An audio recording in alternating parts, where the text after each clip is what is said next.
가장 제가 좋아하는 거, 일을 안 하는 거, 빌모리슨처럼. 귀리는 떨어져서 녹비작물로 계속 나와요. 그래서 밀보리처럼 계속 심을 필요가 없거든요. 그래서 그런 것도 굉장히 좋습니다. 그래서 11월부터 이제 농사를 짓는데요. 보통 이렇게 돌려짓고 녹비작물 심고 콩가작물들 대거 심고요. 그리고 선거짓기, 상생공법이라고 하는데요. 동반식물들을 같이 수치는 굉장히 심각한 것들을 많이 이렇게 가지고 있더라고요. 근데 그 수치를 대부분 이제 미국 정부만 알고 있나 봐요. 그래서 그런 것들 더 많이 하고 오늘 나눴으면 좋겠어요. 오늘 기후위기 시대라고 이제 이야기했는데 제가 생각하기에는 정부가 골고루 가지 않고 어떤 사람들은 어떤 자연과 교감력 때문에 훨씬 더 그런 단체입니다. 그래서 네트워크 단체고요. 그래서 이제 거기 이제 저희 단체에 같이 활동하시는 단체 대표님들 같이 이 자리에 함께 오셨는데 그래서 작년 1년간 수원에서 여러 가지 활동들을 해왔고요. 처음으로 이제 2년차 들어가는 첫 지금 저희가 이제 작년에 진행했던 농부학교는 이제 물꼬란 분들은 다 아시겠지만 물꼬란 공동체 이현 회장님 오셨거든요. 네네. 그래서 물꼬란 공동체에서 탄소란 얘기죠. 그래서 흙은 원래 탄소를 저감하는 능력이 아주 큽니다. 그래서 땅을 갈지 않으면 저런 산처럼 탄소를 끊임없이 저장을 해요. 그래서 대기 중에 있는 탄소를 계속 끄집어 내릴 수 있다는 거예요. 그런데 지금처럼 땅을 계속 갈면 계속 밖으로 나온다는 거죠. 그럼 여기서 이렇게 질문하면 그럼 땅 안 갈고 어떻게 농사를 짓지? 이렇게 얘기하잖아요. 근데 산을 보세요. 저 식물들을 땅 안 갈아도 잘 자라잖아요. 그러니까 이런 방법들이 있다는 거죠. 지금 우리가 생산하고 있는 대부분의 먹거리, 전지구적으로 생산된 먹거리의 약 3분의 1만 유통됩니다. 그리고 그 중에 3분의 1만 팔려요. 그리고 그 사갖고 온 것 중에 3분의 1만 먹어요. 그러면 전지구적으로 여러분이 실제로 생산된 것 중에서 12%? 이 15%도 안 되는 거를 사실은 먹고 있는 거예요. 그리고 대부분 생산된 먹거리의 주요 소비층은 대부분 다 소농들 것들을 먹고요. 나머지는 다 뭐겠어요? 대부분 소가 먹거나 이렇게 대기업들에서 뭔가 그런 가공을 하거나 이런 겁니다. 대부분 다 버려지죠. 그래서 이렇게까지 대량으로 땅을 갈아서 먹거리를 이렇게 많이 생산할 필요가 없어요. 그런데 가끔 자본에서는 가난을 없애고 굶주리는 사람을 없애기 위해서 많이 생산한다고 했는데 그거 다 거짓말인 거 아시죠? 여전히 다 그들에게 가진 않잖아요. 그래서 땅을 이렇게까지 많이 갈면서 먹거리를 생산할 필요는 없다는 거죠. 지금 지구상에 땅을 갈지 않고 농사를 지은다면 지구상에 과잉 배출된 탄소의 3분의 1 정도를 땅속으로 다시 다 되가둘 수가 있습니다. 지구에서 지금 땅 말고 탄소를 제일 많이 저장하는 데는 바다죠. 바다가 전체 50%고 그 다음에 이제 나머지는 흙 속에 이제 가둘 수 있다고 하는데 혹시 과학자들이나 TV에서 이산화탄소 저감 기술이 있다 이런 얘기 들어보신 적 있으세요? 네, 있다라고 얘기하는데 그거는 가설이에요. 사실 지구적으로는 그런 방법이 아직 없습니다. 근데 자연적으로 할 수 있는 데는 바다 아니면 흙이에요. 그런데 바다로 가면은 심각해져요. 왜냐하면 바다가 탄소를 저감하면 바다를 이제 죽이거든요. 이산화탄소 수치가 높아지고 대먹임 현상이라고 해서 계속 온도가 올라가요. 그런데 흙은 그렇지 않아요. 갯벌이라든지 습지나 우리가 이제 농사짓는 흙이나 이런 산이나 이런 데다 탄소를 저감하면 그런 문제가 없어지는 거죠. 그래서 이걸 이제 레거시는 유물이라고 하는데 탄소를 유산을 받지 않으려면 땅속에 다시 대가두는 이런 방식으로 돌아가자는 거죠. 이런 방식을 언제까지는 썼는데 언제부터 안 하게 됐었을까요? 땅을 이렇게 대량으로 간 지가 어느 정도 됐을 것 같으세요? 우리나라로 치면?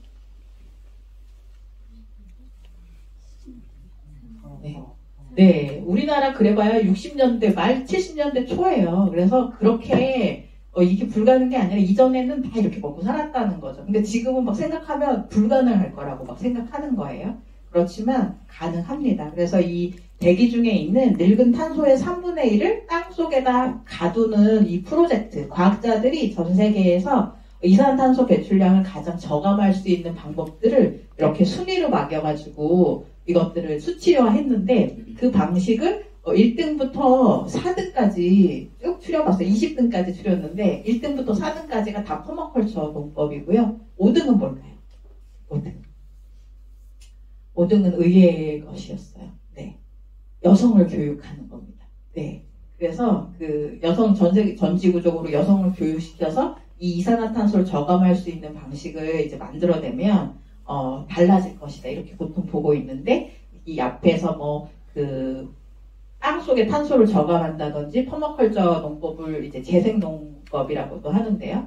그리고 그 리와일딩이라고 해서 그 자연을 복원하는 거 뭐 이런 방식들이 있는데 이게 다 퍼마컬처 농법들이거든요. 이런 것들이 가장 많이 지구에서 탄소를 저감시킬 수 있다 이렇게 얘기를 합니다. 보통 1000평 정도에 1년에 한 4000kg 정도의 탄소를 저장할 수가 있는데 땅을 갈지 않으면 계속 저장되고 계속해서 이것들이 지속 가능해요. 그래서 불가능한 방법이 아닙니다. 2015년 유럽에서는 무슨 얘기를 했었냐면 그 천에 대한 사 프로젝트라는 게 있어요. 1년에 약 0.4%의 농지나 이런 그 녹지만 재자연화하거나 이런 퍼마컬처 방식으로 바꾸면 계속해서 탄소를 저감할 수 있기 때문에 장기적으로 10년 안에 이 문제들을 해결할 수 있다 이렇게 얘기를 했거든요. 그래서 유럽에서는 이런 농지, 퍼마컬처처럼 재생농업을 하시는 분들을 지원하는 이런 사례들도 굉장히 많습니다. 그러기 위해서 이제 퍼마컬처에서는 다년생을 중심으로 농사를 짓고 땅을 갈지 않고 이런 방식들을 택하고 있는 거죠. 그래서 퍼마컬처를 이제 하자고 하면 처음부터 다들 좀 걱정을 하세요. 땅을 안 갈고 비료도 많이 안 넣고 이게 가능할 거냐 이제 보통 이렇게 얘기를 하는데 사실 이전에 비해서 지금 투입량이 굉장히 높고 작물도 잘 안 되는 거는 사실입니다. 그리고 가장 크게 문제가 되는 거는 뭐냐면 토양의 유실이에요. 기후위기에서 많은 사람들이 먹거리 문제가 먼저일 거라고 생각하는데 먹거리 문제는 이 토양 유실과 함께 같이 오는 거지만 가장 이제 최종의 문제는 흙의 유실이거든요. 우리는 대개 사람들은 이렇게 보면 밖에 흙이 쭉 있으니까 토양이 영원할 거라고 생각하는데요. 여러분 지렁이가 똥을 싸서 그 흙을 만든다는 얘기도 들어보셨고 이렇게 저렇게 낙엽이나 유기물들이 쌓여서 흙을 만든다 이렇게 얘기하는데 그러면 토양 1cm 만드는데 몇 년 걸려요? 네, 지렁이가 똥 싸서 100년 여러분이 퇴비로 해서 100년 걸려요. 그런데 여러분 흙이 드러나 있다가 큰 폭우나 이런 거 올 때 흙 1cm 떨어져 나가는 거 일도 아니거든요. 근데 왜 이렇게 생각하면 또 사람들 그래요. 땅이 계속 흙인데 뭐 쓸려 나가도 큰 문제 없지 이렇게 얘기하는데 사실 지구의 생명들은 표토라고 하는 곳에서 양분을 가져서 먹고 살기 때문에 표토가 유실되면은 안 돼요. 표토는 얼만큼일까요? 네, 표토는 여러분이 땅에 서서 땅 속으로 50cm 밖에 안 돼요. 예, 깊어봐야 50에서 60인데 이 표토가 유실되면 이제 이 토양 침식이 일어나서 아무것도 자라지 않는 그런 공간이 되는 거죠. 여러분 혹시 아마존이 사막화된다 이런 얘기 들어보셨나요? 아마존은 그러니까 나무가 되게 우거져 있는데 땅을 한번 이렇게 그 나무 같은 것들을 만약에 여러분이 A4 용지를 너무 많이 써서 갑자기 잘랐어. 아니면 방목을 해야 돼서 이제 벌목을 했어. 그러면 하루살이 스콜이 엄청 와서 일주일이면은 표토 30cm 이상이 쓸려 내려가는 거예요. 그러면 사막화가 이제 또 진행이 되는 거죠. 이런 문제들이 이제 반복되는데 여기 보시는 것처럼 그 빨간색, 그다음에 노란색 지역이 사막화가 굉장히 많이 진행되고 있는 것으로 보입니다. 우리도 약간 노란빛이죠. 우리도 흙이 많이 유실되는 국가로 나와요. 특히 반도 국가라서 특히 이것들이 많습니다. 근데 우리나라를 위협하는 토양 유실 국가가 우리 주변에 많아요. 어딜까요? 어디가 제일 우리를 많이 위협하고 있을 것 같아요? 미세먼지 이런 거 오는 것도 중국. 네. 많이 얘기하시죠. 중국, 몽골. 예, 거기도 아주 사막화가 많이 진행되어 있는 거 사실입니다. 그런데 우리나라 옆 나라 북한이 사막화 굉장히 많이 진행됐어요. 왜 그럴까요? 바로 경운 때문에 그래요. 그 이전에 여러분 소련 아시죠? 소련, 네. 옛날 소련에 그때는 북한에 그 기계 농사를 해서 70년대까지만 해도 그 소련이 땅을 그 갈 수 있는 그 기름, 석유를 북한에 굉장히 많이 줬어요. 그래서 기계농이 굉장히 잘 돼 있어가지고 땅을 대부분 갈아서 농사를 짓다가 갑자기 이제 석유가 들어가지 않으니까 굉장히 많이 방치가 됐거든요. 그래서 농지의 약 10분의 1이 이렇게 표토가 유실돼서 먹거리가 자라지 않는 땅이 됐다고 보통 얘기해요. 그래서 그 세계 에그리 포레스트 협회 뭐 이런 거 이렇게 가서 이제 토론회 하면은 이 북한의 토양 침식 때문에 그 우리 이 한반도 정치 경제를 좀 달리 보는 이렇게 해석하시는 분도 많거든요. 그러면 이제 자연스럽게 얘기 나오는 거 뭐예요? 통일 얘기 나오죠. 그래서 저는 당연하게 그래서 흡수 통일되는 건가? 막 이런 생각했었어요. 근데 다른 나라 사람들 뭐라고 얘기하냐면 그 북한의 토양 침식 문제, 그 다음에 먹거리를 이제 생산할 수 없는 토양 상태가 되면 소련에 흡수되거나 중국에 흡수될 것이다. 이렇게 보더라고요. 이거 우리가 굉장히 민족주의적인 시각이 있어서 이 국제정세 잘 모르는 거예요. 그래서 사실 이런 문제들 가지고도 얘기들이 굉장히 많이 되고 있습니다. 그래서 실제로 지금 사실 북한이 막혀 있어서 그렇지 만약에 뚫려 있으면 기후 난민들이 대륙으로 이렇게 오실 가능성도 굉장히 있거든요. 전지구적으로 가장 크게 얘기되고 있는 거는 이런 토양 침식 때문에 그 기후 난민들이 다른 지역으로 이동하는 거 이런 것들이 이제 가장 큰 문제고 그분들을 어떻게 받아들일 것이냐 혹은 안 된다 뭐 이런 걸로 그런 분쟁들이 굉장히 유럽 사회에 많은 걸 볼 수 있죠.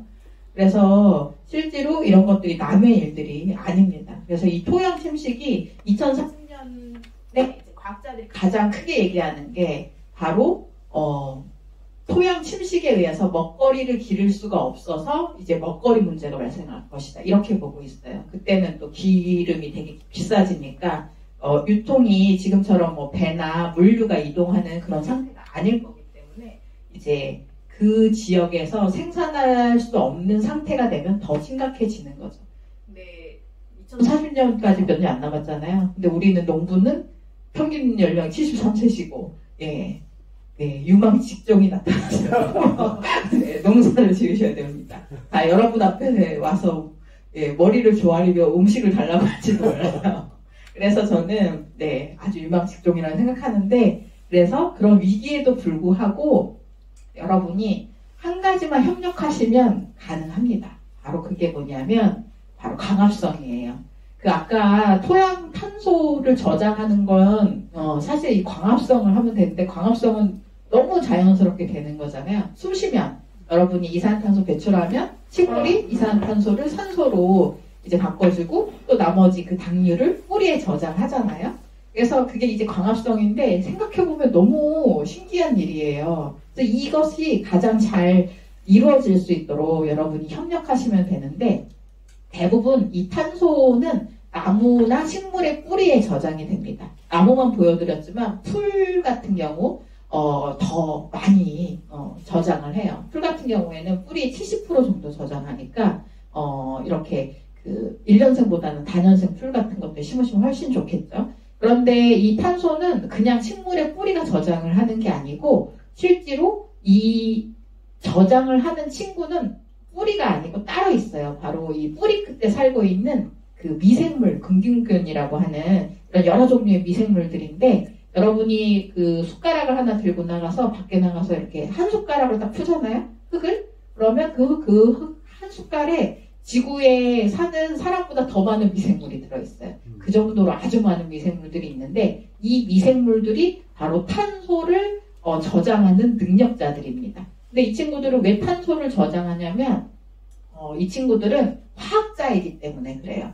여러분이 이제 우리 보통 이렇게 생각하죠. 이제 여러분 농사 지을 건데 고추를 심었어.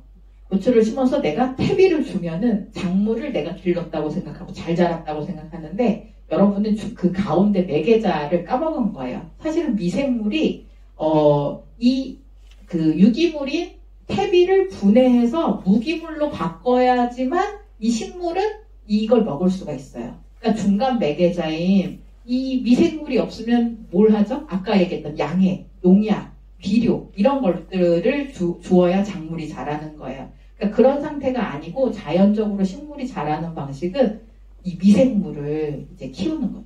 그래서 가끔 퍼마culture 막 설명하기 너무 어렵고 그럴 때 누가 당신은 뭐 하시는 분입니까? 물어보면 미생물 키워요. 이렇게 얘기하는데 이게 맞는 것 같아요. 제가 하고 있는 근본적인 얘기는 미생물 키우는 거거든요. 이 미생물이 얼마나 많으냐, 그리고 미생물이 좋아하는 그럼 서식지를 만들어줘야 되니까 뿌리를 확장시키는 거예요. 그러니까 뿌리가 많으면 작물은 더 잘 자라고 탄소는 많이 저장되고 그 안에 흙이 살아나고 이렇게 되는 거죠. 그래서 여러분이 여기서 할 거는 이제 광합성하고 협력하는 것뿐이 없는 거죠. 그래서 실제로 여러분은 미생물들하고 친해지면 충분히 뭐 농사 아주 쉬웠어요. 뭐 이러면서 하실 수 있어요. 그래서 우리가 하려고 하는 이 미생물들을 여러분들이 어떻게 데려오고 이들과 협력할 것인가 이걸 얘기를 하면 됩니다. 지난 그 10월에 영국에 갔었는데 영국에 그 어떤 농장에 갔더니 이번에 아주 엄청난 미생물을 자기네가 농장에서 발견했다는 거예요. 여러분 혹시 소가 방구 끼면은 메탄가스랑 뭐 되게 많아져가지고 문제가 많아진다 막 이런 얘기 들어보셨죠? 그런데 소가 방구를 끼면은 그걸 잡아먹는 미생물을 자기네가 발견했다는 거예요.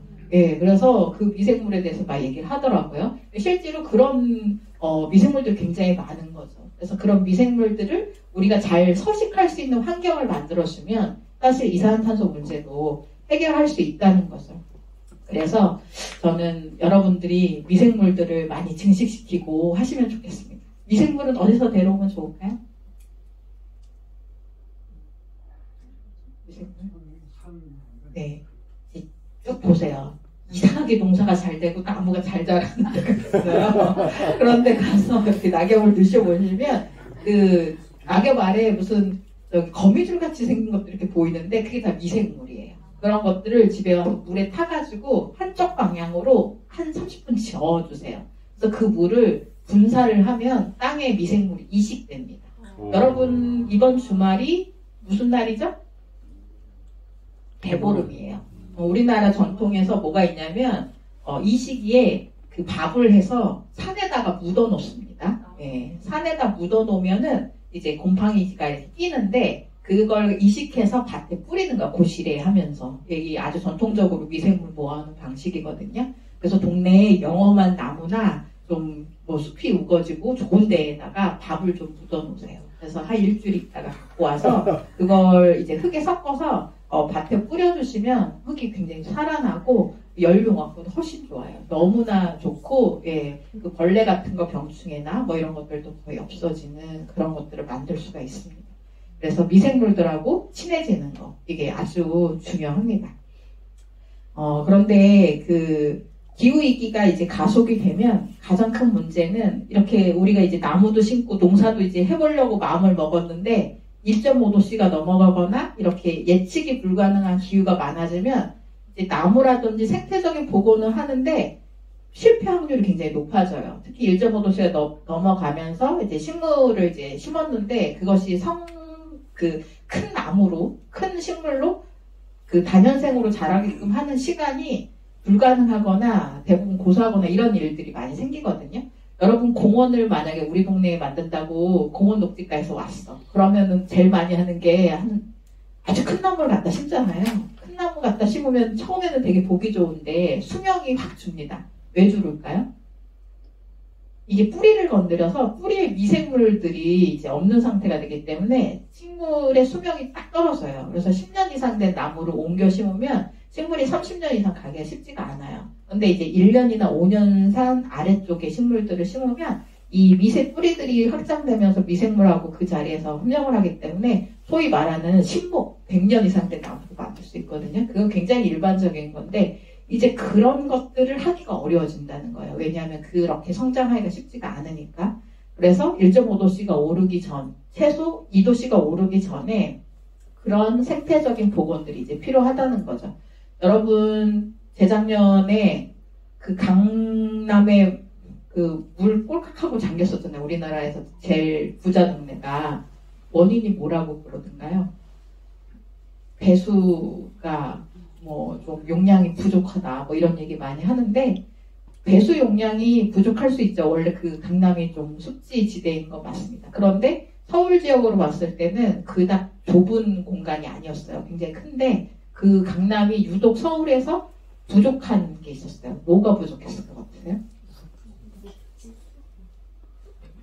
네, 맞아요. 녹지, 흙이 없었다는 거예요. 흙이 많았으면 흙은 자기 몸무게의 100배 이상의 물을 저장했다가 천천히 내보낼 수 있습니다. 그래서 만약에 강남에 좀 녹지가 있고 흙이 좀 있어서 만약에 이 물을 천천히 저장했다가 천천히 그 속도만 늦췄어도 그런 문제가 발생하지 않았죠. 그래서 사실 도시가 가장 취약하고 그렇게 그 아스팔트가 많은 것들은 취약성들이 훨씬 더 심해지게 되겠죠. 그런데 이런 것들을 해결하는 방식이 좀 전에 말씀드렸던 바로 그 미세기후, 여러분들이 그 작물을 기르거나 녹지를 만들어서 만드는 바로 이 미세기후에 달려 있습니다. 미세기후라는 건 뭐냐면 제 키가 몇으로 보이세요? 잘 들어봐야지. 저는 항상 160이 넘는다라고 주장하지만 넘지 않아요. 네, 맞습니다. 전 미세기후를 표현하기 위해서 이 땅에 태어난 것 같아요. 155 정도가 미세기후가 이렇게 나오는 그 위치인데요. 사람이 딱 섰을 때 땅에서부터 지표로부터 딱 155에서 160 사이가 이 미세기후가 이제 나타나는 지역입니다. 그래서 이 지역을 생태적으로 복원하면은 바로 중소미기후라는 게 나오는데 기후위기는 사실 대기후의 표현이에요. 대기후는 뭐냐면 여러분 바다가 되어진다든지 육지가 되어져서 대류가 막 심해져가지고 막 태풍도 불고 허리케인도 불고 예측할 수 없는 막 이렇게 눈이 오고 비가 많이 오고 이런 게 대기후거든요. 전체 기후에서 대기후는 60%, 인간이 만들 수 있는 농사라든지 이렇게 생태적 복원을 해서 만들 수 있는 기후는 원래 40%였어요. 그래서 60대 40의 그런 균형을 이루면서 지구의 이런 그 생태계를 이루고 있었는데 지금 이제 대기후가 70%, 80% 증가하면서 이 중소미기후가 이제 존재하지 않게 된 거. 이게 바로 기후위기거든요. 이 40%를 균형을 이루어줘야 되는데 이게 점점 줄어들면 대기후가 훨씬 더 이제 강해지는 거죠. 그래서 여러분들이 사실 농사를 짓거나 생태적으로 어떤 공간을 복원하는 것만으로도 바로 이렇게 중소미기후, 대기후에 저항할 수 있는 40%대의 기후를 만들 수 있어요. 여기 아스팔트만 있는 곳에 본네트가 61도인데 나무 그늘만 있는 곳에 가시면 20도 정도밖에 안 돼요. 40도 정도 차이 나거든요. 작년 제 밭에 8월 3일 가장 더울 때 꼭대기, 그 나무 제일 꼭대기 온도가 41도였는데 제 흙바닥 아래 온도가 16도였어요. 이런 것처럼 이런 중소미기후를 만들지 않으면 농사가 불가능해지거나 거주불능 도시가 된다는 거죠. 그래서 이런 것들을 만들기 위해서 우리가 지금 살고 있는 공간들을 바꾸어내는 거, 이게 이제 퍼머컬처의 방식과 삶의 방식을 같이 결합해서 할 수 있는 겁니다. 특히 우리는 삼면이 바다라서 그 지금 강이 있는 곳들, 그 다음에 서울 뭐 인근, 특히 부산 뭐 이런 곳들이 가장 취약하게 이제 해수면이 올라가는 지역인데요. 이런 공간도 이제 그것들을 해결하려면 방파제를 먼저 쌓는 게 아니라 사실 이렇게 습지나 녹지 공간들을 확보해서 이 중소미기후를 만드는 방법밖에 없습니다. 그래서 이것들을 해야 되는데 아까 얘기한 것처럼 1.5도씨가 문제인 거죠. 그래서 그 안에 그 자생종처럼 자라게 할 수 있는 그런 생태계를 만들려면 큰 나무를 먼저 심는 게 아니라 작은 나무부터 키울 수 있는 그 시간을 벌어야 되는데 그 시간까지가 보통 몇 년? 30년을 보고 있어요. 그래서 지금 우리가 같이 이야기하고 있는 이 시간에 여러분들이 행동하시는 그 자체 있잖아요. 이건 지구사적으로 너무 중요하거든요. 그래서 여러분 한 분 한 분이 그 각성을 하시는 게 너무 중요합니다. 그래서 우리가 그 퍼머컬처라는 거를 이제 이야기하려고 해요. 네, 우리 조금만 쉬고 또 얘기할까요? 네. 농부학교를 해왔고요. 올해도 이제 아이들, 가족들 대상으로 한 농부학교를 올해도 진행할 예정이고요. 요거는 이제 그런 것과도 연결을 해서 저희가 이제 농사를 지는다는 거, 그리고 우리의 삶과 관련해서 이제 개괄적인 차원의 이제 강의를 해보자라고 해서 저희가 마련된 거고, 이것뿐만이 아니라 뭐 어린이 청소년 그 음악 축제라든지, 그 다음에 뭐 공론장 활동이라든지, 네, 그리고 기자 활동, 그래서 마을 소식지 발간이라든지 뭐 여러 다양한 활동들을 저희가 올해 좀 계획하고 있으니까 두근두근 스동 네트워크, 스동에 있는 여러 단체들의 연합된 공동체입니다. 좀 관심 가져주시고 소식 있으시면 이후로도 참가해 주시면 좋겠고요. 그래서 오늘 이 소란쌤 저도 이제 나중에 알았는데 굉장히 이 분야에서 아주 유명하시고 네 그리고 아주 많은 경험을 갖고 계신 분이시더라고요. 저희 오승현 선생님께서 수동에 계신 이제 연결해 주셔서 알게 됐는데 좀 이따가 이제 소개를 듣도록 하고요. 그 전에 오늘 이제 저희가 끝나고 이제 첫 모임이다 보니까 같이 저쪽에서 이제 근처 식당에서 이제 점심 식사 하면서 서로 인사도 좀 나누고 할 이제 생각인데 그래서 식당 쪽에 이제 인원을 좀 얘기를 해줘야 돼서 그렇거든요. 그래서 혹시 되십니다. 네. 오늘 이제 기후위기 시대와 퍼머컬처라는 주제로 선생님이 말씀해 주실 텐데 이제 저도 이제 소란 선생님 이제 인연이 우연찮게 예전에 한 18년 전에 지금 은평구 쪽에서 주로 활동을 하세요. 서울 은평구 거기서 활동을 지금도 하시고 계시는데 식당에 잠깐 간 적이 있었는데 그 인연이 이제 조금씩 이제 길게 좀 이어져 왔는지 오늘 이렇게 모시게 됐습니다. 사실 그저께 한국에 들어왔는데 15일 동안 배를 탔어요. 해양 탄소 측정하는 배에서 밥을 했습니다. 네, 그래서 어떻게 탄소 측정하는지 뭐 이런 거 과학자들 사이에 끼어서 이렇게 들었는데 네. 지금 퍼머컬처라는 거 다들 생소하시죠? 저도 사실은 제대로 한 지 얼마 안 됐어요. 그래서 이 부분에 대해서 이제 선생님께서 설명하실 텐데 이제 다행히도 이 분야에서 이제 소란 선생님이 가장 활발하게 활동하시는 한국의 활동가신데 2월달이 이제 농사 들어가기 전이라 조금 이제 여유가 있으셔서 모시게 됐습니다. 굉장히 다행스러워 드리고요. 네, 말씀 주도록 하겠습니다. 에너지를 많이 받을 수 있는 구조가 둥글둥글한 거예요. 그래서 자연에서는 직선이 없고 인간만 직선을 쓰거든요. 직선은 좀 편의를 위해서 쓰는 건데 자연스럽게 잘 자라게 하려면 곡선이 많은 구조가 훨씬 더 작물이 잘 자라요. 그래서 이쁘라고 그런 건 아니거든요. 그래서 처음에 그렇게 밭을 만들고 그 공간에 여러 가지를 심으면 자연스러워서 그냥 아름다운 거. 이제 그게 퍼머컬처라고 보시면 될 것 같아요. 고령이 되시면 이때부터는 이제 먹거리 위기들이 더 강해지는 거죠. 그리고 지금 유럽의 사례처럼 유류세 인상 이런 것들 때문에 농산물 자체를 이제 오고 갈 수 없는 유통 구조들이 더 강화가 되면 이제 소위 말하는 비싼 먹거리를 사서 먹을 수밖에 없는 상황이라 가장 그것들을 근본적으로 해결하려면 내가 살고 있는 지역에서 먹거리들을 이제 해결해야 되는 것이 가장 관건이라고 할 수 있어요. 스페인하고 중국이 얼마나 큰 나라인지 아시죠? 그러니까 우리는 그냥 비닐을 먹고 있다 이렇게 생각하시면 돼요. 그리고 대부분 비닐하우스는 이제 시설 농사니까 고투입을 하고 플라스틱이라든지 이산화탄소라든지 이런 것들을 많이 이제 투입을 해야 되는 농사라고 생각할 둥둥 뜨면서 제가 바다가 아름답다 이렇게 느낀 시간이 별로 없었어요. 바다만 내려오면은 쓰레기 강이 흐르는데 굉장히 심각하더라고요. 그래서 저는 약간 배를 탔으니까 고래를 만나는 꿈? 뭐 이런 거 꿨는데 쓰레기 더미가 정말 태평양에서 인도양 넘어가는데 계속 보이는 거예요. 정말 무슨 물결처럼. 그래서 인간이 정말 너무 못됐다 이런 생각이 드는데 여기에 또 더해서 그 인도양이랑 이런 데가 다 오염되고 메글로브 가가지고 측정을 했는데 거기도 굉장히 심각하더라고요.